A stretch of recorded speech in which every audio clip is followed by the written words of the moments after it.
is the term maritime or maritime.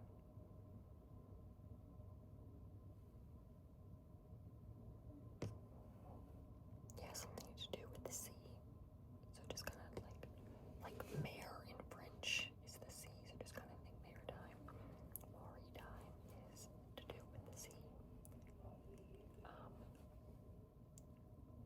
What is the main point? Like, think what kind of differences were caused by the environmental influences between the Native Americans that already lived here. What kind of differences did they have?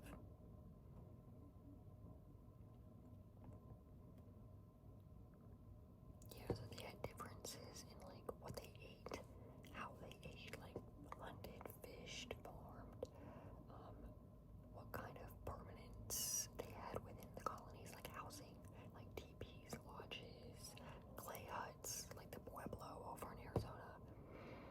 They just had different socio-cultural kind of communities, and each Native American tribe and group within America, even if they were part of the same like tribe or region, they had different cultures within and like governments and stuff like that. That's the main topic you want to pull away from Unit 1. That, the Columbian Exchange, and what were the three main motives for exploration. You should know this. And there's kind of a subtopic too, so it's going to be God, gold, and glory. And then under God is like escaping religious persecution. Like they're trying to find freedom, religious freedom.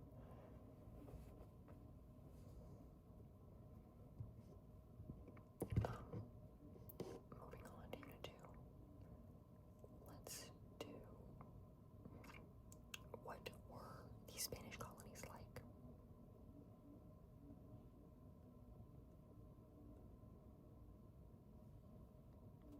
You just don't, and kind of tell me the region they were into, how they developed, stuff like that. Just think for yourself. So they developed slow due to low mineral resources, Native American pushback. They didn't have a lot of gold and silver that they found in the region that they were in, which was kind of around the Gulf, being Texas, New Mexico, California, which is not really in the Gulf, but like right there, and Florida. Florida is the main part they were in, and it was just very marshy, so they couldn't really farm, and it didn't seem like they were really that good with fishing and adapting to the region. And because there was a lot of Native American push there, they didn't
so it's like Maryland and Pennsylvania, where they were owned by people, granted charters by the king. So this could also be the same for South Carolina and North Carolina, which were just gifts to nobles that the kings liked. Proprietary colonies, those are just kind of the unique and fun ones, and then corporate colonies become royal colonies. Just gonna use that term. What was kind of the first settlement in America?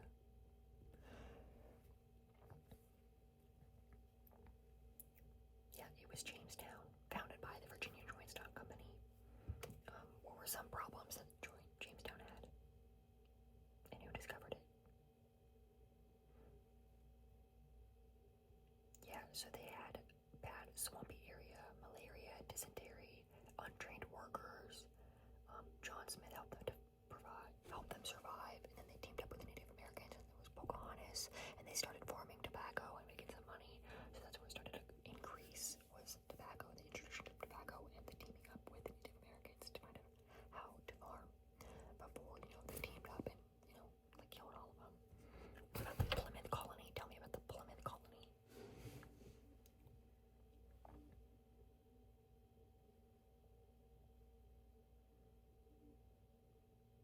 So the Pilgrims, which were like Protestants, wanted separate church of royal control, independent of royal control. So they just kind of wanted separate church and state.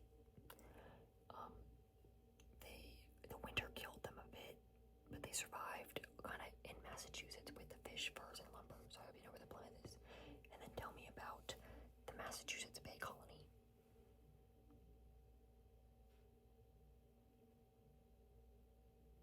Yeah, so this was kind of more Puritans.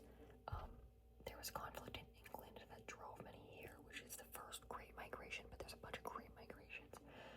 And they founded Boston in Massachusetts. What was head right? Head right.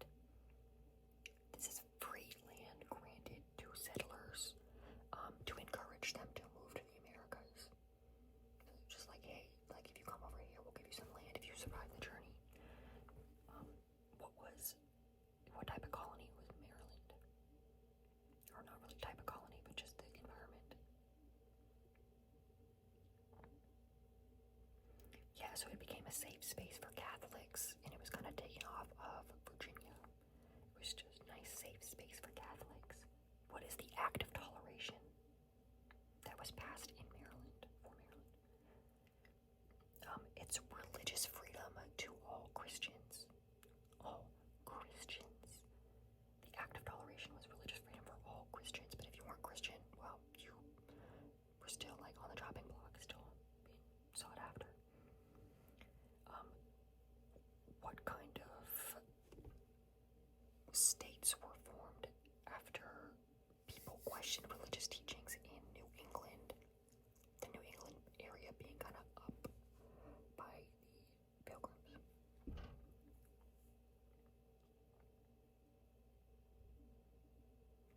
Well, you had Rhode Island and New Hampshire and Connecticut.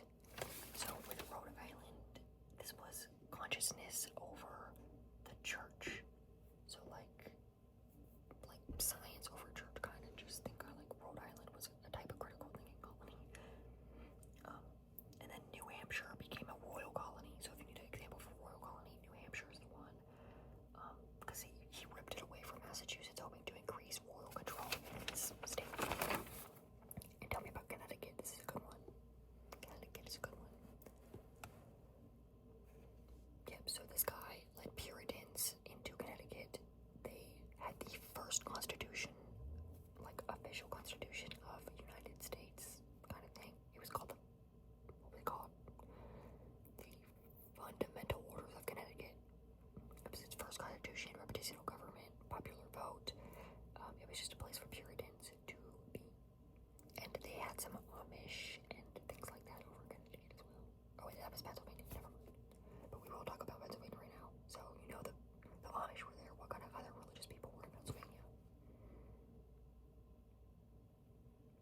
pilgrims would make decisions based on the majority of people who own, men who owned land, white men who owned land would vote based on majority. And what was Georgia? This is like the 13th last one we'll talk about. Yeah, it was kind of a marshy area. It was like a buffer zone between the Spanish and the English. A place to send people in debt. And then this guy built Savannah, and he banned rum and slavery. So it was just kind of a weird place, a buffer zone between the Spanish and the English, so I really need to know. Now we're gonna start zooming through. We're gonna try. What was Metacom's war? Like, now we're developed, we have to form our own government because the British are over there, they can't rule us over across the seas, so we're making our own government. Metacom's war was after the Europeans took native land. The chief of a certain tribe, the Wampanoag, united many tribes in the southern New England, and just uprose to fight back against the overtaking of the land. What was the New England Confederation?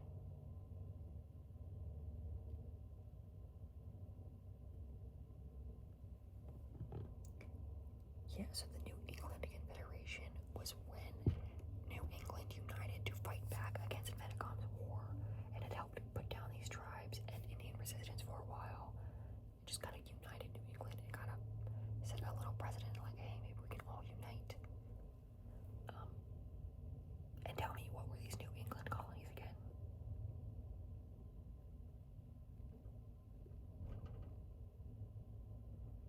Plymouth, Massachusetts Bay, Connecticut, New Haven, New Hampshire, and Rhode Island. Yep.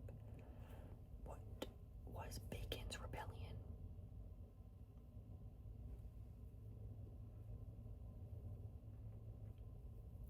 Yeah, so this guy is named Bacon after they weren't protected from native attacks in Virginia. Bacon got people together, specifically small farmers, burned down Jamestown settlement in protest of the elitist government who wouldn't help him out, and then he killed natives with allies. And then he died, and the rebellion went with him, but it just kind of was like a little bit of a foreshadowing for Shays' Rebellion or the Whiskey Rebellion. Like, the government's not helping us out here. What was the Pueblo Revolt?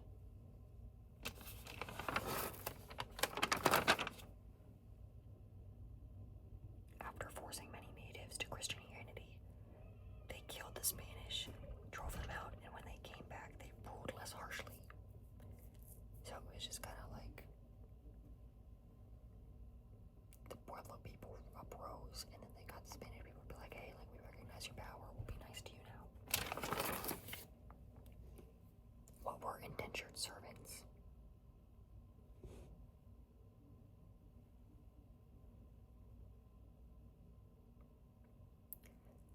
They were shipped with colonists from Britain, and it was like a rich landowner paid for their passage, and it was just kind of like, hey, like, you're my new pet now. You want to come to America with me, and then you just serve me and do all my chores for the rest of my life. That was an indentured servant. And because agriculture was becoming such a big thing, and the natives kept dying because they enslaved the natives to do their work for them, they needed someone else to come in. Where did they get, like, what would the system called where they got more people to be slaves and to just do the work? The transatlantic slave trade, or just this transatlantic trade. What kind of route did the transatlantic trade take? Transatlantic trade.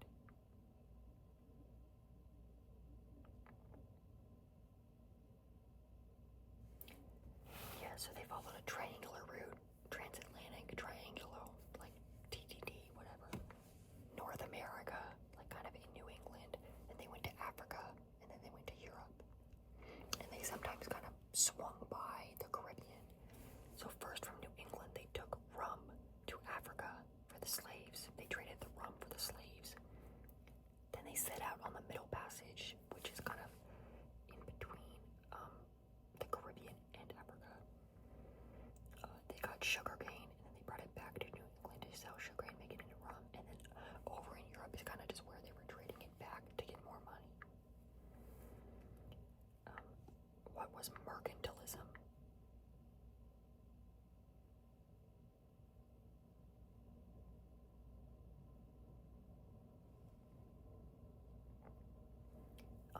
country's wealth determined on how much exports versus imports they had.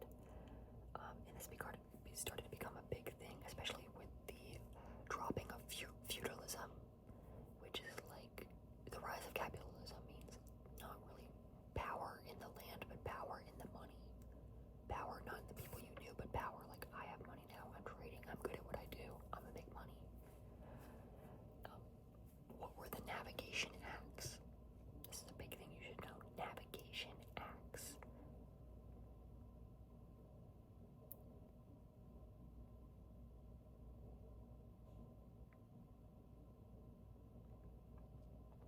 So it was something the British enacted, and they restricted the trade. Transatlantic could only be on English ships.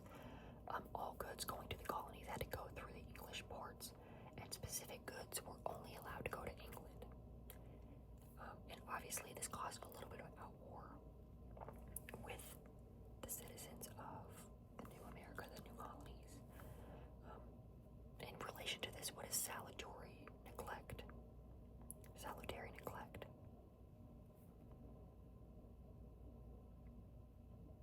Yeah, it was when the British officers were more relaxed on enforcement due to factors like wars in Europe, Atlantic Ocean barrier. They couldn't really enforce stuff if there's a giant ocean in the middle, or corrupt tax evading colonial agents.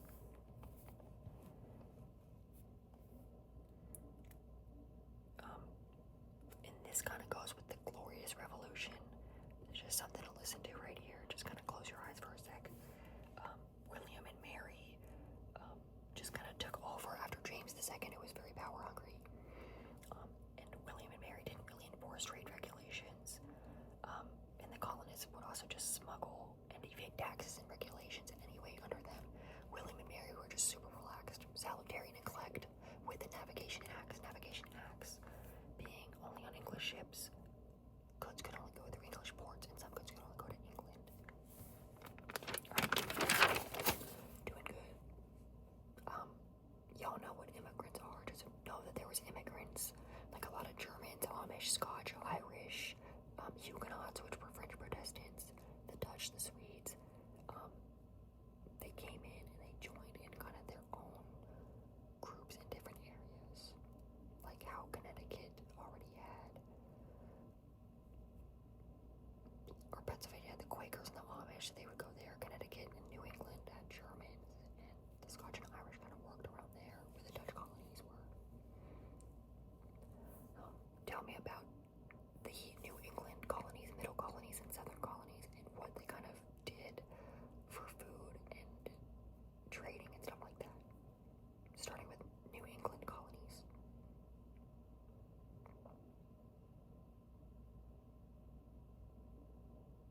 Yeah, so they did subsistence farming. Subsistence farming. Subsistence farming. Subsistence farming. It was just enough for the family. They farmed just enough for the family. They didn't have enough to sell back out. This was happening in New England because they had rocky soil, so they couldn't really farm anyway. What about the middle colonies? Yeah, they had rich soil, produced lots of corn, and some iron making. They had some iron making being done in southern colonies. Yeah, they also used subsistence farming and just farmed a bunch of tobacco, which kind of ruined the soil, but it was fine. And for all of these, they farmed, they fished. Furs were profitable, but Britain still kept trying to limit money use in the colonies. Still trying to take control. And just a little quick overview. Who kind of had control over New England? What religious group? The Puritans. What about New York? The Anglicans, the C of E, the Church of England. They wanted to purify the Church of England. What about Pennsylvania? The Lutherans, the Amish, the Mennonites, the Quakers. Think of Pennsylvania as the proprietary colony, which is a bunch of them. Just throw them in. Everyone. Water was the main way of transportation. What was the Great Awakening? The first one.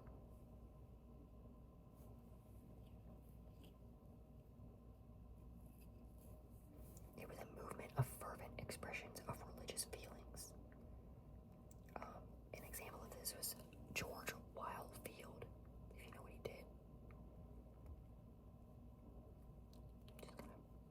wasn't all powerful, and you must express that you have faith in Jesus Christ, or you go to hell. Yep, so it just kind of was like Puritans versus Anglicans.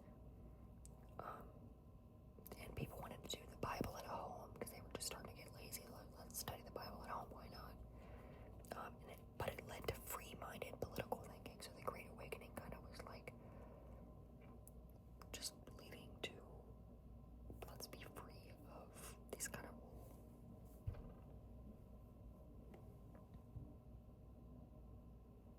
Like they can do stuff on their own, like reading the Bible at home on their own. They're like, well, maybe I can do that on my own. Maybe we can just rule our own country. You know, British doesn't have to rule us. You also had Cotton Mather.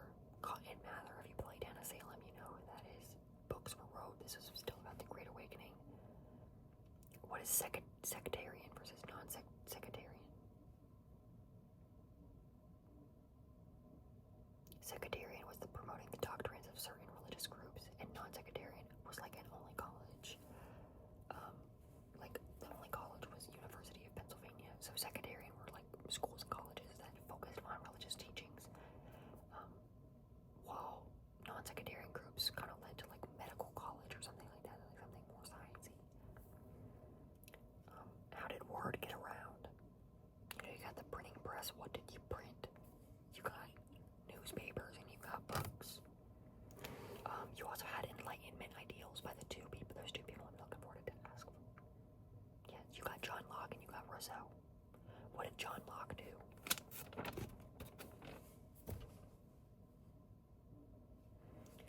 Yeah, John Locke was natural rights. People are born with unalienable rights. And what about Rousseau?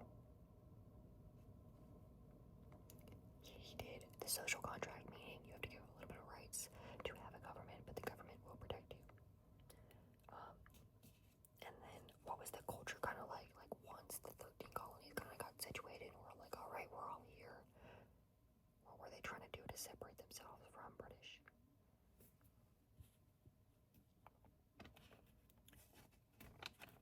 Well, not only with the diverse religions from British, but they were trying to separate themselves and start a new kind of culture. They wanted to have their own culture separate from the British. They fought for free press, speech, elected representatives. And they had governors as chiefs, executive legislature. They kind of started their own sort of government, like a little frame of government. What was Anglicization?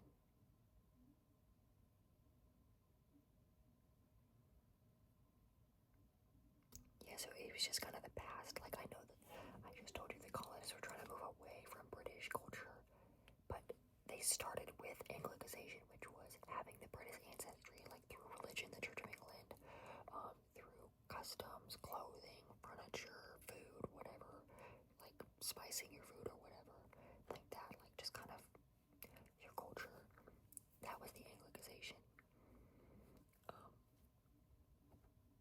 As the British colonies expanded westward, who did it kind of threaten? Like they were trying to go west. They kept trying to push west. And remember Louisiana, Mississippi River? Who was there? The French. So, what war did this start? The 7 Years' War. The French and Indian War. This was a war of, I just told you, France v. England. France versus England.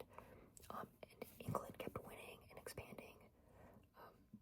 And to kind of help with this war, there was the Albany Plan of Union.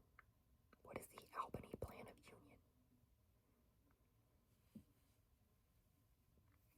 Yeah, the colonies were gonna kind of get together and make a government and just unify so they can be stronger for things like the 7 Years' War happening, because British at the time is like, you need to go west, get more land, and I don't really want to fight, but you colonists, you go fight, and then the Native Americans, you know what they were doing? Yeah, they were just trying to survive. They were just allying with whoever was winning the war, which is the smartest thing they could do. What is the Treaty of Paris, which is what ended the 7 Years' War / French and Indian War? It was when France eventually surrendered because the English English just kept winning. There was more of them and they had better weapons. England got Canada, all the French colonial land, and then we also gained Florida from Spain. I think because the French had some sort of influence on that. And now, the wars, like, you gotta pay for them. So, just remember and keep in mind the 7 Years' War and the French and Indian War, for whatever FRQ you gotta do or something like that. Who is paying for it? You're not British. The colonists. The colonists are not paying for it, so just keep that in mind. What was the proclamation line of 1763?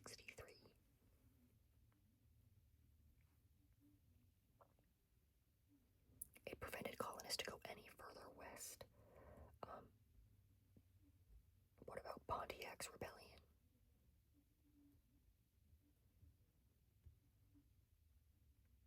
Yeah, so it was like a Native American group pushing back on England. They were trying to protect their land, kind of like Metacom's War. And this is near Ohio. I think Metacom's War was also near Ohio. They were just kind of protecting their land. So the proclamation line of 1763 was a solution to keep peace between the natives and the English. But, the grievances of the Declaration of Independence we're kind of showing here.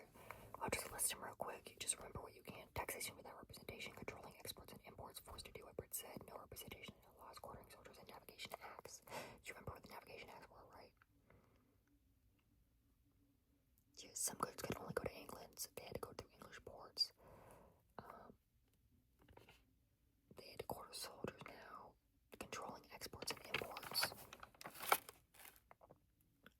And they could only be on English ships. Just think English, English, English. They just wanted everything to be about them. Tell me about some of these new acts that were new taxes to help pay for the French and Indian War. So you got the Stamp Act, which was taxing stamps, paper goods. The Quartering Act, which was less of a tax act, but it helped save money. The colonists had to provide food and a living quarter for soldiers. This is a grievance in the Declaration of Independence. And then the Sugar Act, which taxed, sugars. It taxed sugar. What was a little group that kind of rebelled against this? They had secret societies to intimidate tax agents, held boycotts. Lots of boycotts were being held. The word boycott, you better know. And they destroyed revenue stamps. This was the group of the Sons and the Daughters of Liberty. What was the Declaratory Act? The Declaratory Act. Jaslyn taught me this move. The Declaratory Act was after a new prime minister. The Stamp Act was repealed, but it kind of declared, like, hey, like, you colonists, we declare, like, we kind of own you. You can't fight back on these taxes. We own you, and we have the right to tax you. And then you know what they did after that? They passed. I'm going to describe it to you, and you tell me the name of it. It was taxes on things like tea, glass, and paper. And the money all went to the royal, the crown, and Britain. These were the Townshend Acts. What this kind of led to a lot of tensions. The Massachusetts circular letter, which ordered to repeal these Townshend Acts, but this just led to a certain event where a lot of British soldiers were pushed into Massachusetts, which is where kind of customs headquarters was. And a big bloodbath happened where the British soldiers fired into a crowd of a protest of a boycott, and it was in Massachusetts, in Boston. It was the Boston Massacre. That is correct. What was the Tea Act? Yeah, because the colonists were just starting to smuggle tea in. The Tea Act actually made tea cheaper than the smuggled tea, although still being taxed. But the colonists were just kind of like, no, like, I'll still smuggle the tea, thank you, as like a way of defiance. So it's kind of cool.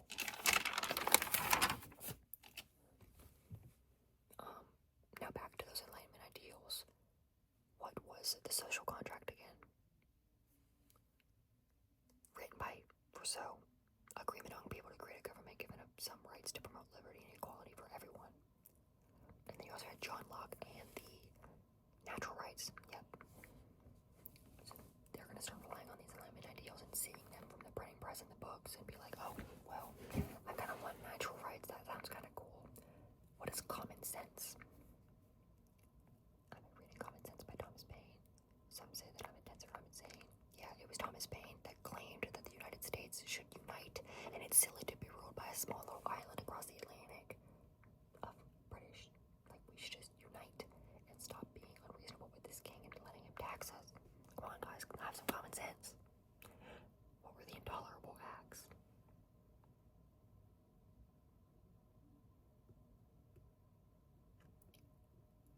Yeah, so these were taxes on many goods, and intensified colonial versus Britain. So it was just kind of, as we kind of fought back after, whether we boycotted or whatever against the taxes, smuggled in items, the British would see this as defiance and keep putting stuff in. One of the intolerable acts would be the coercive acts, which closed Boston ports and to isolate and punish us. But it just kind of helped us out because we're like, well, if we're closing the ports, well, let's unite on the inside and let's get all these 13 little colonies together and kind of form an Albany Plan of Union. Remember that? And then they held the First Continental Congress. Can you tell me about what happened there?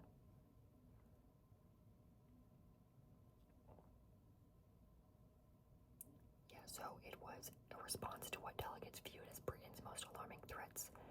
It wasn't really a threat towards Britain. It was like, we're going to recede, we're going to do this. It was more of just like, hey, we want some rights here.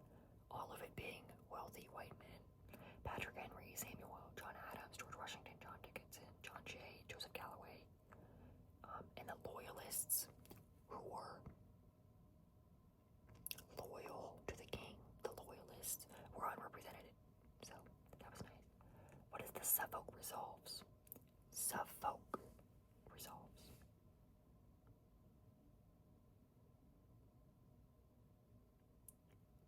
It was just kind of a threat from the First Continental Congress saying if the British didn't remove the intolerable acts, well, we're going to boycott. We're going to keep boycotting. We're going to keep smuggling stuff in. And then as a response to Suffolk Resolves, the king obviously sought his defiance, and then he sent in some troops to go get their militia supplies and kind of shoot them down over in Massachusetts, which everything was going down to Massachusetts. And then Paul Revere was like, yeah, you all know what Paul Revere is. The British are coming, yeah, whatever. Paul Revere gathered the Minutemen of America. Who were the Minutemen? Yeah, the Minutemen of America, to face the British. So now we're just facing the British. And this happened on Bunker Hill. So Paul Revere and the Minutemen, which were just people who got ready in a minute to go fight. The Brits won on Bunker Hill, but yeah, we were just kind of fighting. This led, after all this fighting, and we're like, okay, if the British is going to start sending troops our way, let's have a Second Continental Congress in Philadelphia. So, and I believe this is where the Declaration of Independence is, and I'm sorry guys, my notes can only go so far. What happened here?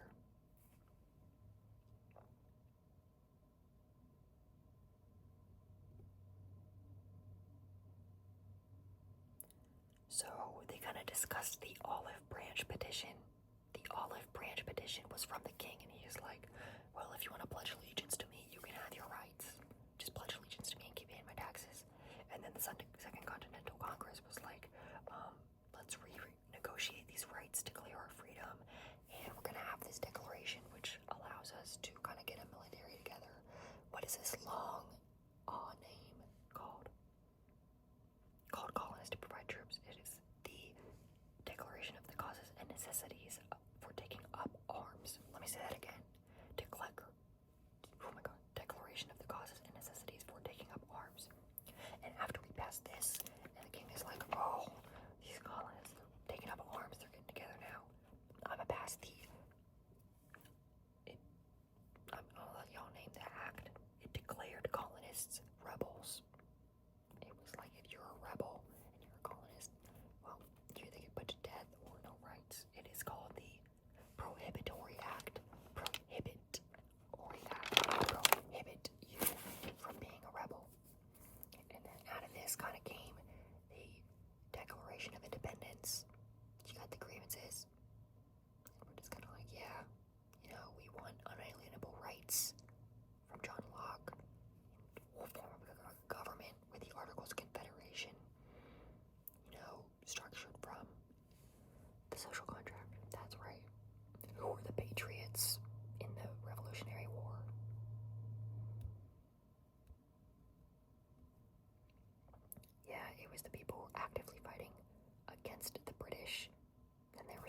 British. There was George Washington, and once George Washington became chief commander, we started to win.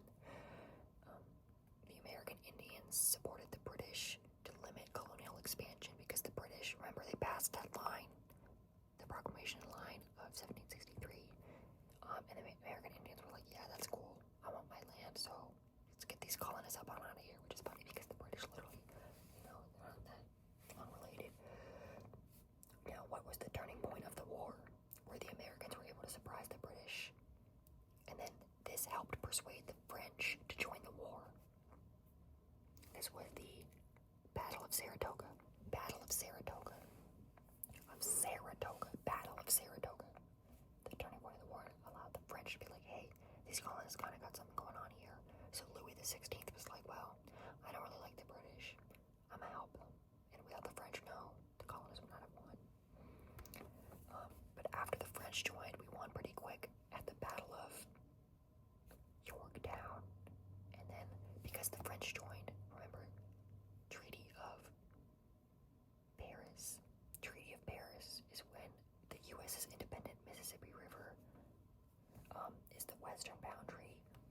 So now the United States is its own separate thing, and the colonists have Canadian fishing rights. Americans would pay debts to British merchants and give back land. So everything, the dust settled. U.S. is now our own nation. And Mississippi River was kind of where we stopped because the French helped us out, and they're like, well, we own Louisiana and on, y'all can have the right side. And the Treaty of Paris was for the Revolutionary War. Remind me what the Treaty of Versailles was for.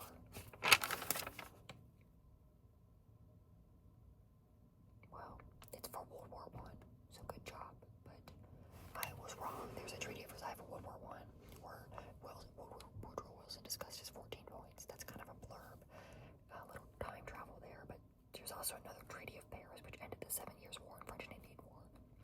So if you just say Treaty of Paris, or Treaty of France, or something, everything always ends in France. Everything always ends in France. Treaty of Paris, English kids, Florida, and Canada. Treaty of Paris for Revolutionary War. We got everything to the right of the Mississippi River, and the British out. Bye. And during this war, what kind of government did we have? What kind of draft of government did we get together? And how did it look?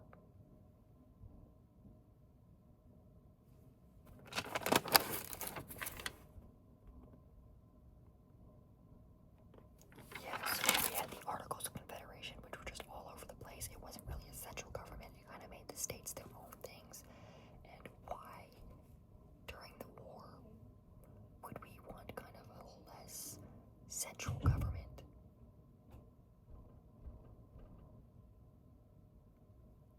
Yeah, because the royals, the king was a less central government, or was a central government, and we're like, well, we don't want a central government anymore. It can be corrupt, it can have a lot of power. So we're like in Brutus, the papers of Brutus,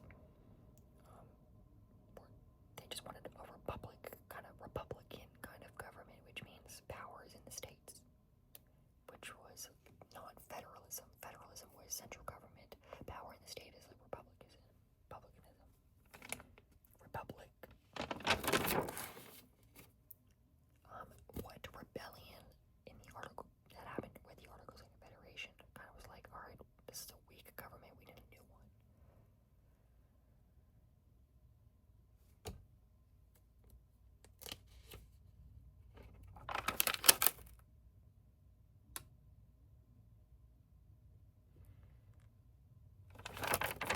Yeah, it was Shays' Rebellion, and it was when the farmers, they rose up, because they started being taxed too heavily by their certain state, which was, I believe, Massachusetts, but you don't really need to know the state. Shays' Rebellion, which is Shay and the small farmers uprising against the taxes, and because the central government did not have the power yet to get a military together, because most of the powers were in the states with the Articles of Confederation, Shays' Rebellion took over, and a lot of destruction happened, and they couldn't control it.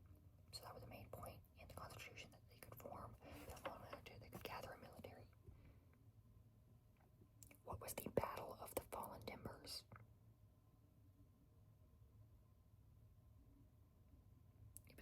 U.S. Army eventually won the Ohio Territory and got the Treaty of Greenville,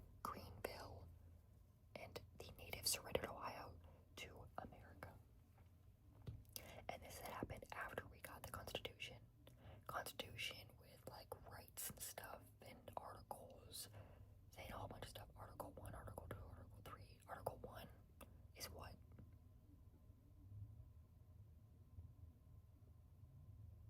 Yeah, I'm hoping it's executive branch. I'm hoping that's right. Number 2 is legislative branch. Number 3 is judicial branch. Yeah, I really hope that's right. Good job, you got it. But I'm not really sure if you need to know that for APUSH history. What is the Whiskey Rebellion?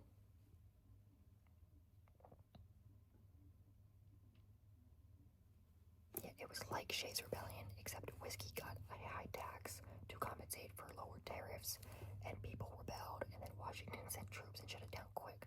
So if you want to compare and contrast Shays' Rebellion to the Whiskey Rebellion was put down. George Washington was like, who was the first president? I hope you know that. George Washington sent troops, shut it down.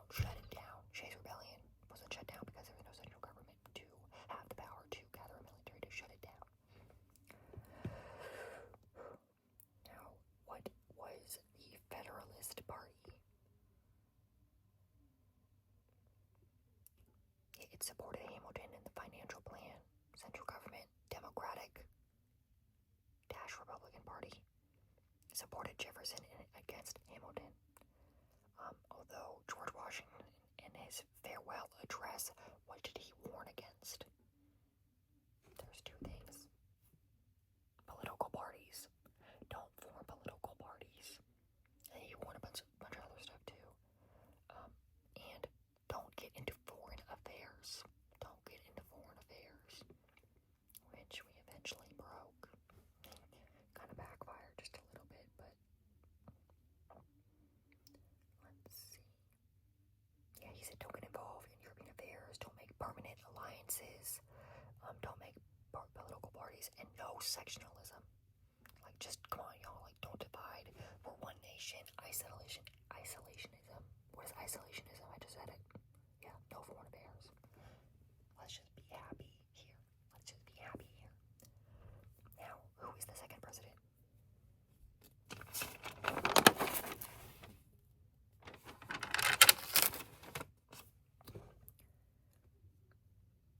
John Adams. What is the XYZ affair under John Adams' presidency?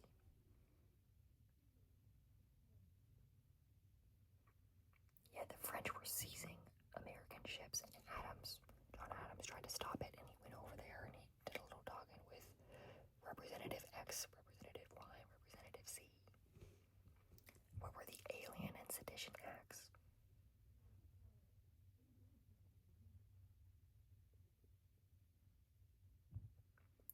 It created acts to make it harder to become an American citizen, and he passed this act to kind of make it harder for the other political party to win, because his opposing political party most of them weren't really yet American citizens.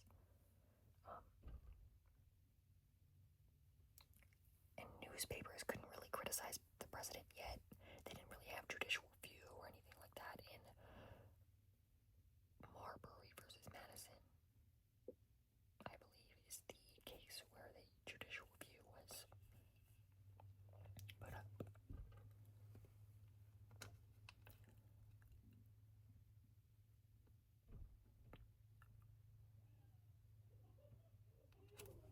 Tell me about news, social changes, like regional differences, church and state kind of stuff.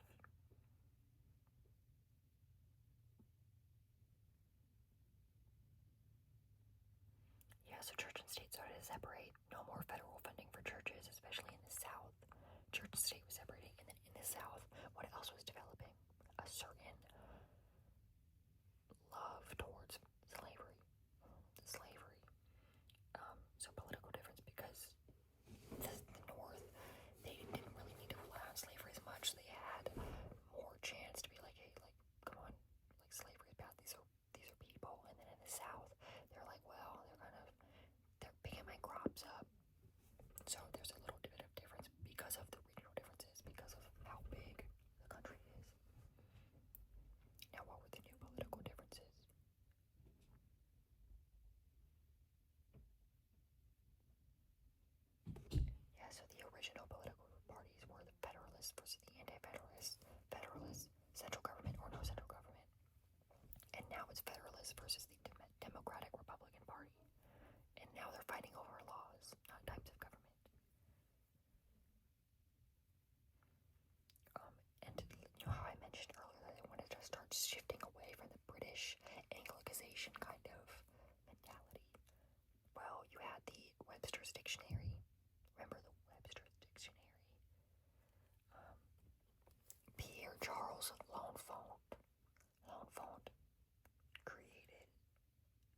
designs for DC. Like they started to design their own capital. And if you remember L'Enfant is a metro station in DC. They painted nations leaders and had art exhibits. They started to have their own sort of culture. And regional differences also happened as well. What was the Northwest Ordinance?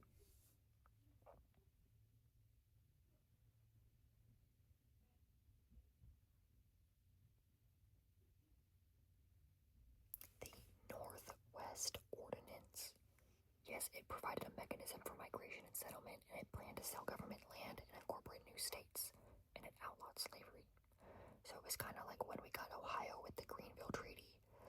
It's incorporating states kind of up there, Northwest Ordinance.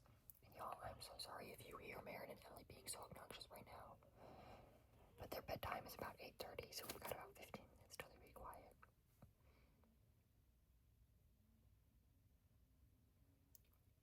Now remember the bottle. Okay, guys, can you come help me now? Y'all, I'm so sorry. My family is just. Let's wrap up Unit 3.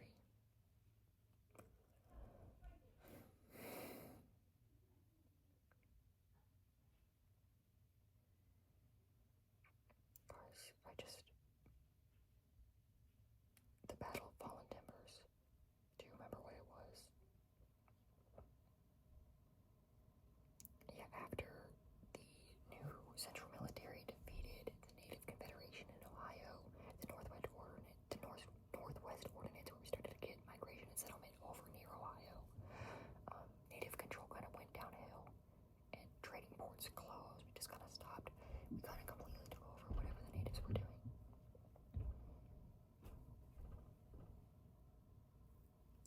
And then we started getting new inventions too with farms.